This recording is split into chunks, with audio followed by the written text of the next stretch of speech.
उत्तराखंड और हिमाचल प्रदेश के कई इलाकों में एक बार फिर पहाड़ खिसकने की घटनाओं ने लोगों को डरा दिया।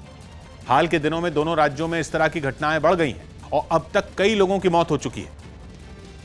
और इसी तरह की तस्वीरें उत्तराखंड के चमोली से भी सामने आई, जहां पहाड़ का एक बड़ा हिस्सा अचानक नीचे गिरने लगा। ये मंजर इतना खौफनाक था जिसे देखकर किसी का भी दिल दहल जाए। मलबा गिरने की आवाज को काफी दूर से भी सुना जा सकता था। पिथौरागढ़ में भी पहाड़ के दरकने से लोगों की परेशानी बढ़ गई। मुनस्यारी के तेजम इलाके से सामने आई एक तस्वीर में दिखा कि सड़क अचानक मलबे से भर गई, जिससे लोगों का वहां से निकल पाना नामुमकिन सा हो गया। गनीमत यह रही कि लोगों को इस खतरे का एहसास पहले ही हो गया और उन्होंने अपनी गाड़ियों को दूर ही रोक लिया। कोटद्वार में तो मलबे के साथ बारिश के पानी ने भी सड़क पर डेरा जमा लिया। वहां के हालात इसलिए भी ज्यादा खतरनाक दिखे क्योंकि पहाड़ से गिर रहे पानी का बहाव काफी तेज था, लेकिन कई लोगों ने इसकी परवाह नहीं की और अपनी जान जोखिम में डालकर उसे पार किया। हिमाचल प्रदेश के भी कई जिलों से पहाड़ खिसकने की घटनाएं सामने आईं। लाहौल स्पीति में तो पहाड़ से इतना मलबा गिरा कि चंद्रभागा नदी का बहाव ही रुक गया। खबर है कि इस खतरे को देखते हुए प्रशासन ने आसपास के कुछ गांवों को खाली कराना शुरू कर दिया है। सौभाग्य की एक बात है कि उत्तराखंड और हिमाचल प्रदेश में पहाड़ों से मिट्टी खिसकने की घटनाएं पहले भी होती थीं, लेकिन अब मिट्टी नहीं खिसक रही बल्कि पहाड़ टूट रहे हैं और हर बारिश के बाद टूट रहे हैं, जिनकी वजह से रास्तों का बंद होने से ज्यादा गंभीर समस्या यह है कि अब खोखले पहाड़ों के नजदीक बसे गांवों का क्या होगा, जिन पर पानी की धार से ज्यादा पहाड़ के मलबे में दफन होने का खतरा पैदा हो गया है। 15 अगस्त की फुल ड्रेस रिहर्सल की वजह से दिल्ली की कई सड़कों पर ट्रैफिक जाम लग गया। सुबह के वक्त घरों से निकले कई लोग दोपहर तक जाम में फंसे रहे। और सबसे ज्यादा परेशानी उन लोगों को हुई जो अपने दफ्तर जाने के लिए घरों से निकले। दिल्ली के सराय काले खां और आईटीओ में तो लोग घंटों जैम में फंसे रहे। लाल किले पर हुई रिहर्सल की वजह से दिल्ली पुलिस ने गाड़ियों के कई रूट में बदलाव किए, जिससे सड़कों पर जैम के हालात बन गए। अब धीरे धीरे ये ट्रैफिक खुलेगा, लेकिन कितना समय लगेगा ये कहना मुश्किल है। दिल्ली के आश्रम इलाके में भी कई घंटों तक गाड़ियां रेंगते हुए चलती रहीं। इसी तरह दिल्ली को नोएडा से जोड़ने वाले डीएनडी फ्लाईवे पर भी गाड़ियों की लंबी कतार नजर आई। वो तमाम लोग जो दफ्तर जाने के लिए सुबह से निकले थे, 12 बजे का समय हो चुका है, अब तक डीएनडी में फंसे हुए हैं। दोपहर के बाद जब पुलिस ने बंद किए गए कुछ रूट खोले तो सड़कों पर ट्रैफिक भी सामान्य रफ्तार में चलना शुरू हो गया। सौभाग्य की एक बात है कि लाल किले के चारों तरफ के रास्ते सुबह 10 बजे तक बंद थे और उन रास्तों से आने जाने वाली गाड़ियों का बोझ भी दूसरी सड़कों पर आ गया, जिससे दिल्ली के आश्रम और निजामुद्दीन वाली सड़क पर ट्रैफिक जैम से बुरा हाल हो गया, जो नोएडा, ग्रेटर नोएडा से दिल्ली की तरफ जाने वाला मुख्य रास्ता है। और इन्हीं रास्तों पर 15 अगस्त को भी ऐसी नौबत आ सकती है, क्योंकि स्वतंत्रता दिवस के कार्यक्रम की वजह से लाल किले के चारों तरफ का रूट फिर से बंद होगा। बस गनीमत ये रहेगी कि 15 अगस्त को दफ्तर वगैरह सब बंद होंगे और वैसे भी वो रविवार है। स्वास्थ्य मंत्रालय ने जानकारी दी कि वैक्सीन लगने के बाद भी देश में लोगों को कोरोना होने के कई मामले सामने आ चुके हैं। न्यूज़ 18 के रवि सिंह की रिपोर्ट है कि देश भर में वैक्सीन लगने के बाद करीब 2.5 लाख लोगों को कोरोना होने की जानकारी स्वास्थ्य मंत्रालय को मिली और इनमें करीब 1,70,000 लोग ऐसे हैं जिन्हें वैक्सीन की पहली डोज लगने के बाद कोरोना हुआ, जबकि करीब 87,000 लोग ऐसे हैं जिन्हें दूसरी डोज लगने के बाद भी कोरोना हुआ। स्वास्थ्य मंत्रालय ने बताया कि कोवैक्सीन, कोविशील्ड और स्पुतनिक तीनों वैक्सीन में पहली और दूसरी डोज के बाद इस तरह के कुछ मामले सामने आ चुके हैं। नागपंचमी के मौके पर आधे घंटे की देरी से भस्म आरती होने पर उज्जैन में मौजूद महाकाल मंदिर के पुजारी नेताओं पर भड़क गए। आरोप है कि बीजेपी के कुछ नेताओं ने वहां पहुंचकर पूजा की, जबकि कोरोना की वजह से मंदिर जाने पर रोक है। लेकिन बीजेपी नेता कैलाश विजयवर्गीय, उनके बेटे आकाश विजयवर्गीय और विधायक रमेश विंदोला ने इस नियम को नजरअंदाज कर दिया और मंदिर पहुंच गए। इस दौरान मंदिर में उन पुजारियों को एंट्री नहीं दी गई जिन्हें भस्म आरती करनी थी। उन्हें मंदिर के गेट पर रोक दिया गया। पुजारी को रोक रहे, पेपर कैसे खुलेंगे? जब एक गेट से उन्हें अंदर नहीं जाने दिया गया तो वो एक एक कर सभी गेट पर गए और जमकर हंगामा किया। ये अंदर सब पुजारी को रोक रहे हैं यहाँ पे।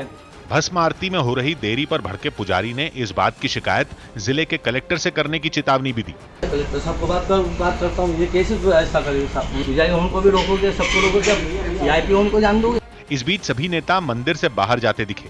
कैलाश विजयवर्गीय तो चुपचाप वहां से चले गए, जबकि इंदौर 2 विधानसभा क्षेत्र से विधायक ने कपड़े से अपने चेहरे को ढक लिया और वहां से निकल गए। मेंदोला जी। इस पूरे हंगामे के करीब आधे घंटे बाद जाकर भस्म आरती हो पाई। सौभाग्य की बात है कि उज्जैन के महाकाल मंदिर में रोज सुबह 4 बजे भस्म आरती होती है, जिसके बारे में मंदिर के पुजारियों का दावा है कि पिछले 1 साल से भस्म आरती में सिर्फ पुजारियों के शामिल होने की इजाजत प्रशासन की तरफ से दी गई।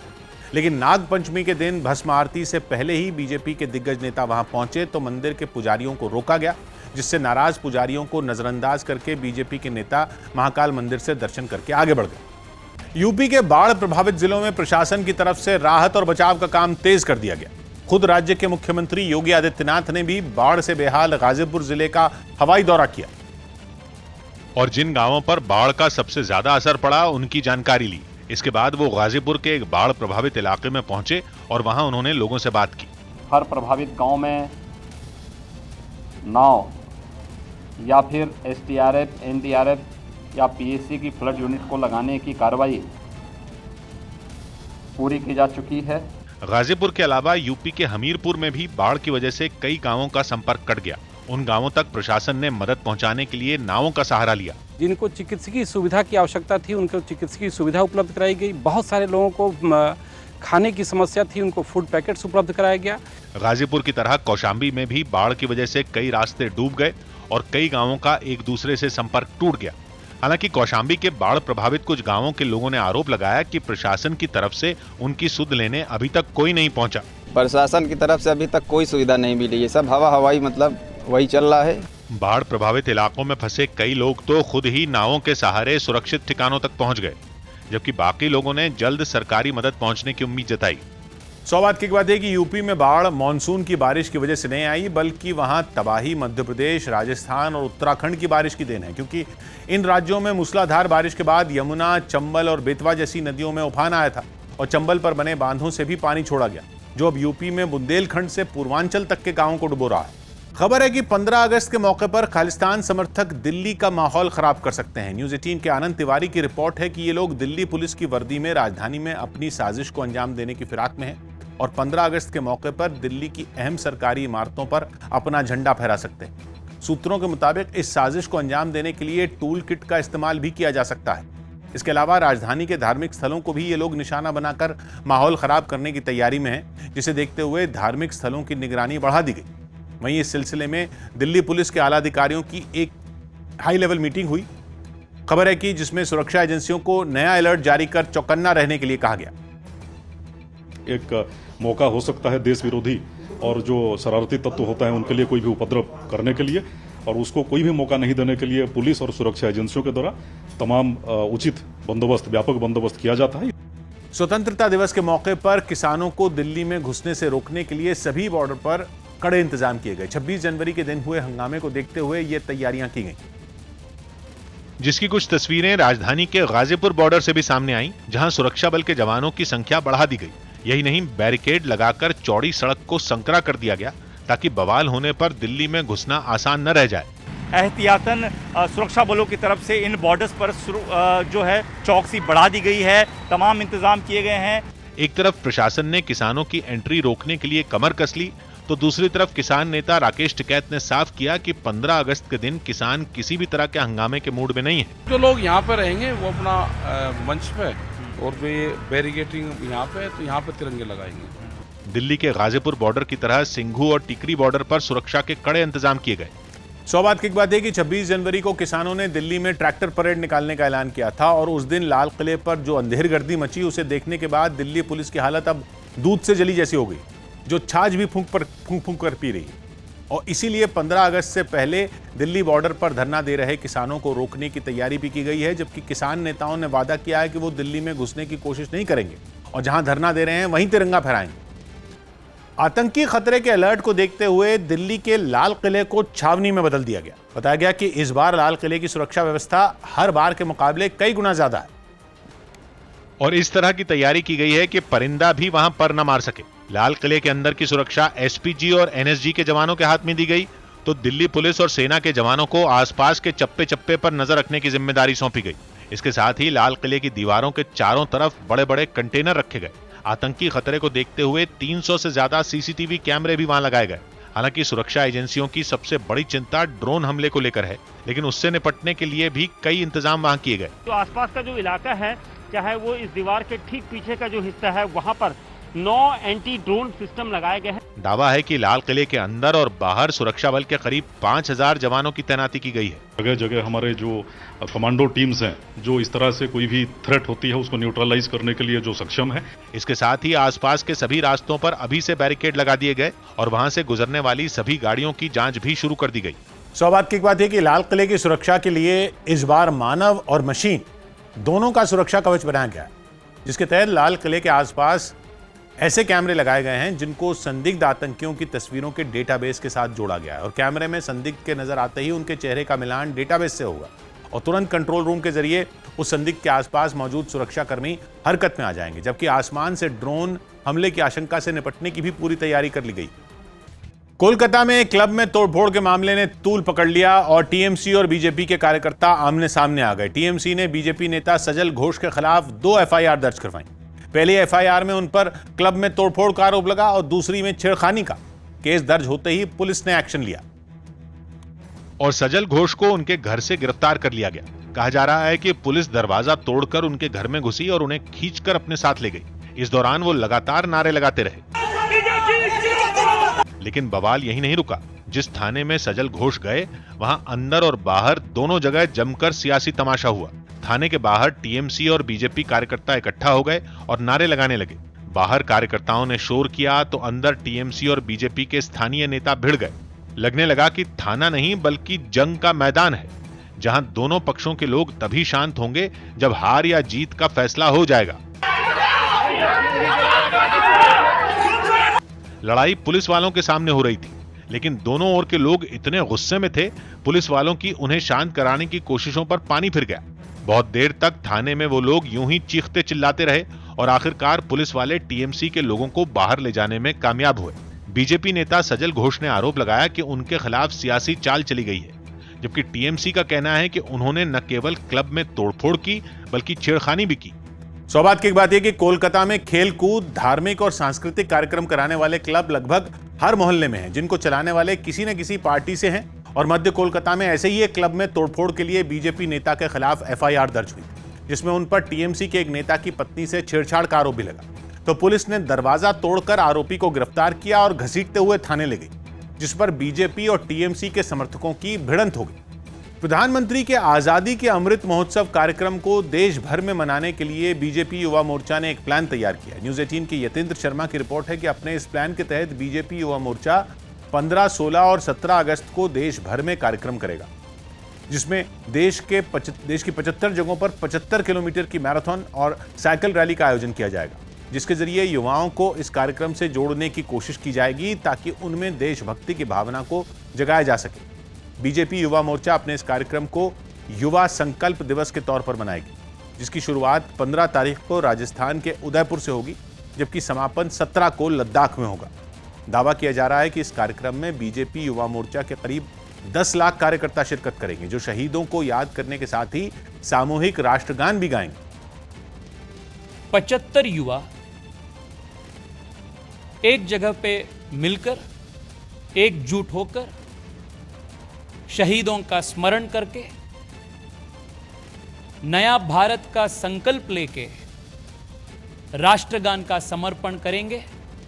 उत्तर प्रदेश के चंदौली में भरे बारिश के पानी का जायजा लेना एक पूर्व विधायक के लिए परेशानी की वजह बन गया। समाजवादी पार्टी के पूर्व विधायक मनोज सिंह डब्लू जब बाढ़ग्रस्त इलाके का दौरा करने पहुंचे तो उनका एक वीडियो वायरल हो गया, जिसकी वजह उनका ये हीरोपंती वाला अंदाज बताया गया। वो एक लाल कार के बोनेट पर खड़े होकर बाढ़ग्रस्त इलाके में पहुंचे। बदन पर लाल कुर्ता, सफेद धोती और कार पर समाजवादी पार्टी का झंडा दिखा। इसके साथ ही उनके पीछे 3 और ठीक उन्हीं की जैसी कारों का काफिला भी नजर आया। समाजवादी पार्टी से विधायक रह चुके मनोज सिंह ने हालात का मुआयना करने के बाद कार को लोगों के बीच ला खड़ा किया। इसके बाद उन्हें जैसे ही गांव वालों से राहत सामान न मिलने की शिकायत मिली, वो भड़क उठे और तुरंत एसडीएम को फोन घुमा दिया। हमारे विधानसभा में कम से कम 20 गांव डूबे हुए हैं, तो 51 आदमी से हो जाएगा और 2:30 बज रहा है, अभी तक खाना नहीं आया। कार की छत पर सिंहासन जमाए विधायक महोदय ने इस स्थिति की पूरी तैयारी पहले ही कर रखी थी, लिहाजा उनके समर्थक भी फौरन कार पर चढ़ गए। इसके बाद बोरियों में भरा अनाज और बाकी सामान लोगों में बांटना शुरू कर दिया गया। चिंता मत करो, खाएगा तकलीफ जैसे ही राशन बंटने की खबर लोगों तक पहुंची, वहां हुजूम जुट गया। हर तरफ लोग ही लोग नजर आए। धीरे धीरे उन्होंने पूर्व विधायक की गाड़ी को पूरी तरह घेर लिया और दूसरी तरफ मनोज सिंह लगातार लोगों को खाने का सामान बांटते दिखे। इस भीड़ में न तो किसी ने मास्क पहना और न ही सोशल डिस्टेंसिंग की चिंता नजर आई, बल्कि सब के सब अपनी जान की परवाह किए बिना खाने के लिए कतार में खड़े दिखे।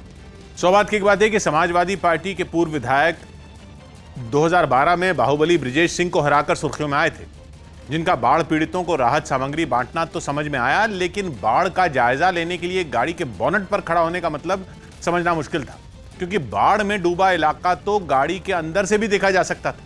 लेकिन मामला पूर्व विधायक का था, इसलिए न तो उन्हें पुलिस ने बोनट से उतारा और न ही उनके समर्थकों को मास्क लगाने या सोशल डिस्टेंसिंग के लिए रोका टोका गया। बिहार से गुजरने वाली नदियों में उफान की वजह से कई जिले बाढ़ की चपेट में।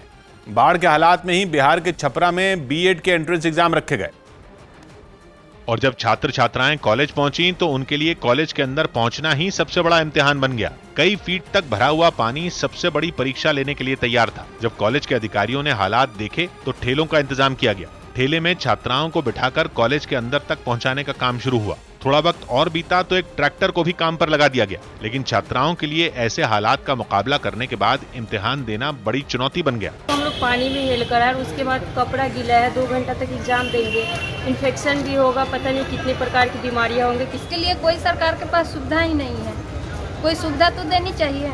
कॉलेज के प्रिंसिपल ने भी माना कि छात्राओं के लिए परेशानियां कम नहीं है। परेशानी तो है ये है, लेकिन परीक्षा सरकार का निर्देश है तो किसी भी स्थिति में हमको लेना है। छपरा में सरयू नदी का जलस्तर अचानक बढ़ने से जिले में बाढ़ की नौबत आ गई, लेकिन बाढ़ के बावजूद परीक्षाएं करवाने के फैसले में कोई बदलाव नहीं हुआ और छात्राओं के लिए मुसीबत खड़ी हो गई। राज्य के कई जिले इस वक्त भयंकर बाढ़ की मार झेल रहे हैं, जिनमें छपरा भी शामिल है। सैकड़ों एकड़ में लगी फसल चौपट हो चुकी है। दूर दूर तक केवल पानी ही पानी दिख रहा है। बिहार के दानापुर में तो महिलाओं ने भजन कीर्तन करना शुरू कर दिया।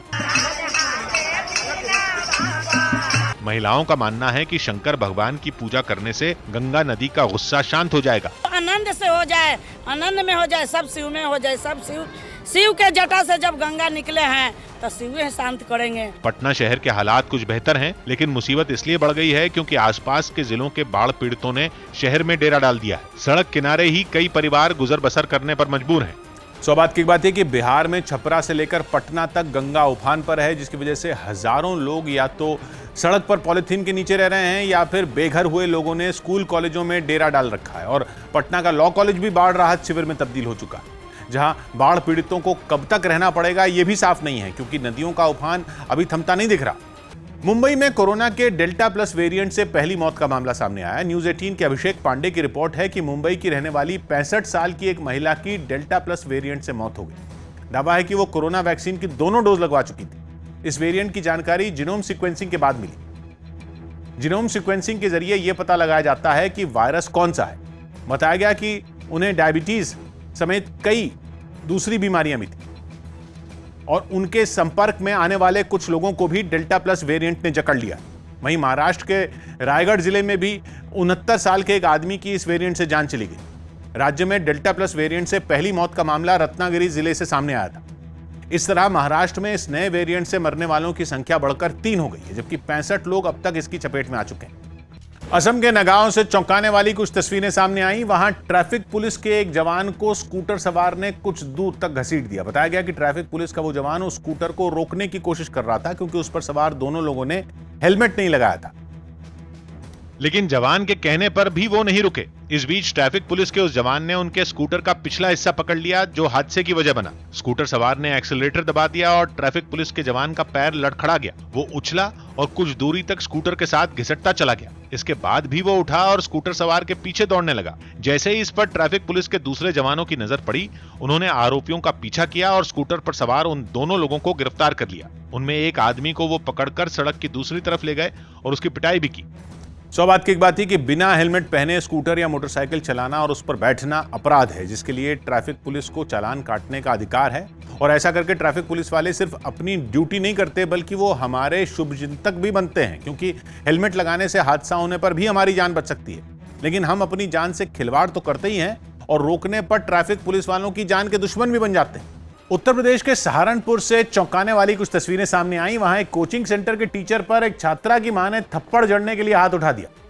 आरोप है कि इस टीचर ने एक दिन छात्रा के छुट्टी करने पर उससे अपशब्द कहे, जिसका पता जब उसकी मां को चला तो वो कोचिंग सेंटर पहुंच गई, जहां इस बात पर हंगामा खड़े होने में देर नहीं लगी। नौबत हाथापाई तक जा पहुंची और उस छात्रा की मां ने उस टीचर को तमाचा मारने की कोशिश की। गुस्साई महिला का हाथ उठा तो सही, लेकिन टीचर ने हाथापाई से बचने के लिए उसके दोनों हाथों को पकड़ लिया और उसके सामने वो लगातार अपनी बात रखने की कोशिश करता रहा।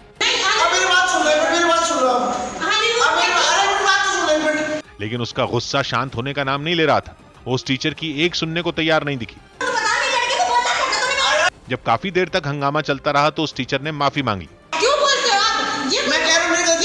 बताया गया कि ये टीचर किसी स्कूल में भी पढ़ाता है, जिस पर उस छात्रा ने कार्रवाई की मांग की। मैं ये चाहती हूँ कि उस तरह के टीचर को स्कूल से निकाल दिया जाए। हंगामे के दौरान कोचिंग सेंटर में मौजूद दूसरे छात्र ये सब कुछ देखते रहे। सौभाग्य की बात है कि स्कूली बच्चों को पढ़ाने वाले कुछ टीचरों को अब तक ये सबक किसी ने नहीं पढ़ाया कि बच्चों को पीटना और बुरी तरह फटकारना अपराध है, क्योंकि इससे बच्चों के मन पर बहुत बुरा असर होता है। जैसा कि सहारनपुर में टीचर पर भड़की महिला ने बताया कि उसकी बेटी 2 दिन से मानसिक तनाव में थी, क्योंकि टीचर ने उसे दूसरे बच्चों के सामने अपशब्द कहे थे। प्रदूषण पर नियंत्रण करने के मकसद से केंद्र ने ऑटोमोबाइल स्क्रैपेज पॉलिसी लॉन्च कर दी। न्यूज़ 18 की जनक दवे की रिपोर्ट है कि इस नई पॉलिसी के तहत 2005 से पहले की गाड़ियों को कबाड़ में भेजना होगा। ऑटोमोबाइल स्क्रैपेज पॉलिसी 1 अक्टूबर 2021 से लागू हो जाएगी। केंद्र का फैसला है कि 15 साल पुरानी सरकारी और कमर्शियल गाड़ियां और 20 साल पुरानी निजी गाड़ियां कबाड़ में जाएंगी। यानी कि अगर आपकी गाड़ी 20 साल पुरानी है तो अब आप उसे सड़क पर नहीं चला पाएं, चाहे वो स्कूटर हो या गाड़ी। हालांकि जिनकी गाड़ियां कबाड़ में जाएंगी उन्हें कुछ सहूलियत भी मिलेगी, जैसे पुरानी गाड़ी को स्क्रैप करने पर एक सर्टिफिकेट मिलेगा और जिसके पास ये सर्टिफिकेट होगा उसे नई गाड़ी खरीदने पर रजिस्ट्रेशन के लिए कोई पैसा नहीं देना होगा। इसके साथ ही जिसकी गाड़ी कबाड़ में जाएगी उसे रोड टैक्स में भी कुछ छूट दी जाएगी। पीएम ने इस नई पॉलिसी का ऐलान करते हुए इसे समय की जरूरत बताया, क्योंकि प्रदूषण बढ़ता ही जा रहा है। केंद्र की ओर से जानकारी दी गई कि इस समय करीब 1 करोड़ अनफिट गाड़ियां सड़कों पर दौड़ रही हैं।